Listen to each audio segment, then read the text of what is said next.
Dharmasthala ತಲೆಬುರುಡೆ case ದಿನಕ್ಕೊಂದು twist ಪಡಿತಾ ಇದೆ. ತಣ್ಣಗೆ ನಡೀತಿದ್ದ ತನಿಖೆ ಈಗ ಕೊತ ಕುದಿಯುವಂತೆ ಮಾಡ್ತಾ ಇದೆ.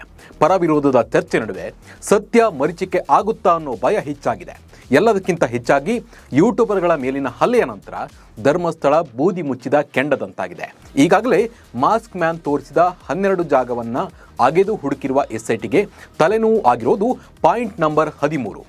ನದಿ ಮತ್ತು ರಸ್ತೆ ಮಧ್ಯೆ ಇರೋ ಜಾಗದಲ್ಲಿ ಅಸ್ಥಿಪಂಜರ ಹುಡುಕಾಡುವುದು ದೊಡ್ಡ ಯುದ್ಧದಂತಾಗಿದೆ ಎಸ್ಐಟಿಗೆ. ಅದಕ್ಕೆ ಈಗ ತಂತ್ರಜ್ಞಾನದ ಮೊರೆ ಹೋಗಲಾಗ್ತಾ ಇದೆ. ಹಾಗಿದ್ರೆ ಏನಿದು ಹೊಸ ತಂತ್ರಜ್ಞಾನ? ಏನಿದು GPR ತಂತ್ರಜ್ಞಾನ? ಭೂಮಿ ಅಗೆಯದೆ ಮೂಳೆ ಇರೋದು ಪತ್ತೆ ಆಗುತ್ತಾ? ಇದೆಲ್ಲದರ ಬಗ್ಗೆ ಕಂಪ್ಲೀಟ್ ಆದ ಮಾಹಿತಿಯನ್ನು ನೀಡ್ತಾ ಹೋಗ್ತೀನಿ. ನಾನು ನಿಮ್ಮ ಶಿವರಾಜ್ ಬಾಣಂಕಿ. ನೀವು ಸುದ್ದಿಯಾನದ ಸಬ್ಸ್ಕ್ರೈಬರ್ ಆಗುವುದನ್ನು ಮರಿಬೇಡಿ. ಮಾಸ್ಕ್ ಮ್ಯಾನ್ ತೋರಿಸಿದ 1 ರಿಂದ 12 ಜಾಗದಲ್ಲಿ ಈಗಾಗಲೇ ಎಸ್ಐಟಿ ಶೋಧವನ್ನು ನಡೆಸಿದೆ. 12 ಜಾಗದಲ್ಲಿ ಪಾಯಿಂಟ್ ನಂಬರ್ 6ರಲ್ಲಿ ಕೆಲ ಮೂಳೆ ಸಿಕ್ಕಿದ್ದು ಬಿಟ್ಟರೆ ಬೇರೆ ಕಡೆ ಏನೂ ಸಿಕ್ಕಿಲ್ಲ ಅನ್ನೋ ಮಾಹಿತಿ ಇದೆ. ಆದರೆ ಎಸ್ಐಟಿ ಇಲ್ಲಿ ತನಕ ಏನೆಲ್ಲ ಸಿಕ್ಕಿದೆ ಅನ್ನೋ ಬಗ್ಗೆ ಯಾವುದೇ ಮಾಹಿತಿಯನ್ನು ಬಿಟ್ಕೊಟ್ಟಿಲ್ಲ. ಇದರ ಜೊತೆ ಪಾಯಿಂಟ್ ನಂಬರ್ 11A ಅಂದರೆ 11ರ ಜಾಗದ ಪಕ್ಕದಲ್ಲೇ ಒಂದಿಷ್ಟು ಅಸ್ಥಿಪಂಜರ ಸಿಕ್ಕಿದೆ ಅನ್ನೋ ಮಾಹಿತಿ ಕೂಡ ಇದೆ. ಆದರೆ ಅದು ಕಳೆದ 1-2 ವರ್ಷದ್ದು ಹಳೇದು ಅಂತ ಹೇಳಲಾಗ್ತಾ ಇದೆ. ಇಲ್ಲಿ ಯಾರಿಗೂ ಕ್ಲಿಯರ್ ಕಟ್ ಮಾಹಿತಿ ಸಿಕ್ಕಿಲ್ಲ.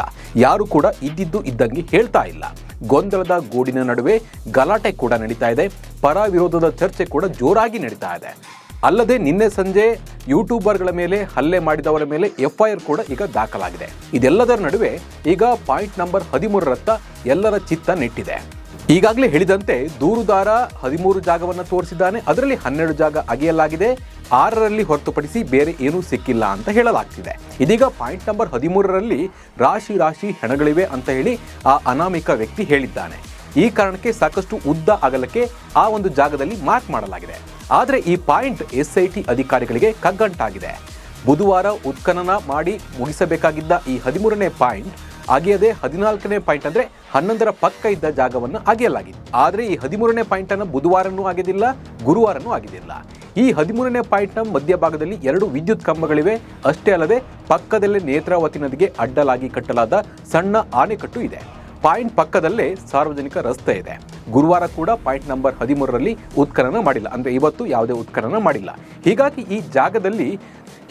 ಈ ಜಾಗದಲ್ಲಿ GPR ಬಳಸಲು SIT ಮುಂದಾಗಿದೆ ಅಂತ ಹೇಳಲಾಗ್ತಿದೆ. ಹಾಗಿದ್ರೆ ಏನಿದು GPR ಅಂತ ನೋಡ್ಕೊಂಡು ಬರೋಣ ಬನ್ನಿ. GPR ಅಂದರೆ ಏನು? ಧರ್ಮಸ್ಥಳದಲ್ಲಿ ಸಮಾಧಿ ಅಗೆಯೋ ಕಾರ್ಯಾಚರಣೆ ಶುರುವಾದಾಗಿಂದ ಕೇಳಿ ಬರ್ತಿರುವ ಹೆಸರು ಅಂದರೆ ಅದು GPR. ಮಾಸ್ಕ್ ಮ್ಯಾನ್ ತೋರಿಸಿದ ಜಾಗ ಆ ಕಡೆ ಈ ಕಡೆ ಆಗಿರ್ಬೋದು. GPR ಬಳಸಿ ಅಕ್ಕಪಕ್ಕ ಹುಡುಕಿದ್ರೆ ಸಿಗುತ್ತೆ ಅನ್ನೋ ಮಾತು ಕೂಡ ಕೇಳಿ ಬರ್ತಿದೆ ಸಾಕಷ್ಟು ದಿನಗಳಿಂದ. ಆದರೆ ಇಲ್ಲಿ ತನಕ ಇದನ್ನು ಬಳಸಲಾಗಿಲ್ಲ.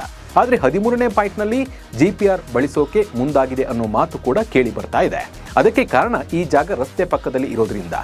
ಈ GPR ಏನು ಮಾಡುತ್ತೆ ಅಂದರೆ ಭೂಮಿ ಅಗೆಯದೆ ಮಣ್ಣಿನೊಳಗೆ ಏನಿದೆ ಅಂತ ಹೇಳಿ ಆ ವಸ್ತುವನ್ನು ಕಂಡುಹಿಡಿಯುತ್ತೆ. ಉದಾಹರಣೆಗೆ ನಮ್ಮ ದೇಹದೊಳಗೆ ಮೂಳೆಗೆ ಏನಾಗಿದೆ ಅನ್ನೋದನ್ನು ಸ್ಕ್ಯಾನ್ ಮಾಡಿ ಕಂಡುಹಿಡಿತಾರಲ್ಲ, ಅದೇ ಥರ ಈ GPR ಕೂಡ ಭೂಮಿ ಒಳಗೆ ಏನಿದೆ ಅನ್ನೋದನ್ನು ಕಂಡುಹಿಡಿಯುತ್ತದೆ. ಇದರಲ್ಲಿರುವ ರೇಡಿಯೋ ವೇವ್ಗಳು ಮಣ್ಣಿನೊಳಗೆ ಹೋಗುತ್ತೆ. ಆ ವಸ್ತು ಹೋಗಿ ಭೂಮಿಯೊಳಗೆ ಇರೋ ವಸ್ತುವಿಗೆ ತಾಗಿದಾಗ ಮತ್ತೆ ರಿಟರ್ನ್ ಬಂದು ಅದಕ್ಕೆ ಅಲ್ಲಿ ಏನಿದೆ ಅನ್ನೋ ಮಾಹಿತಿಯನ್ನು ನೀಡುತ್ತೆ. ಮಿನಿಮಮ್ 20ರಿಂದ 30 ಮೀಟರ್ ಭೂಮಿಯೊಳಗೆ ಏನಿದೆ ಅನ್ನೋದನ್ನು ಇದು ಕಂಡುಹಿಡಿತದೆ. ಇದು ಪಕ್ಕಾ ಅಲ್ಲಿ ಅದೇ ವಸ್ತಿದೆ ಅಂತ ಅದು ಹೇಳಲ್ಲ. ಅಲ್ಲೊಂದು ಗಟ್ಟಿಯಾದ ವಸ್ತು ಇದೆ, ಅದರ ಒಂದು ಕೆಲ ಗುಣಲಕ್ಷಣಗಳನ್ನು ಮಾತ್ರ ಈ ಒಂದು GPR ತಿಳಿಸ್ಕೊಡುತ್ತೆ. ಹೀಗಾಗಿ ಈ ವಸ್ತುಗಳನ್ನು ಬಳಸಿದರೆ 13ನೇ ಪಾಯಿಂಟ್ನಲ್ಲಿ ಅಸ್ಥಿಪಂಜರ ಇದೆಯಾ ಇಲ್ವಾ ಅನ್ನೋದು ಗೊತ್ತಾಗುತ್ತೆ. ಅಂದರೆ ಯಾಕಂದರೆ ರಸ್ತೆ ಪಕ್ಕದಲ್ಲಿ ಇರೋದ್ರಿಂದ ಬೇಕಾಬಿಟ್ಟಿಯಾಗಿ ಅಗೆಯೋ ಹಾಗಿಲ್ಲ.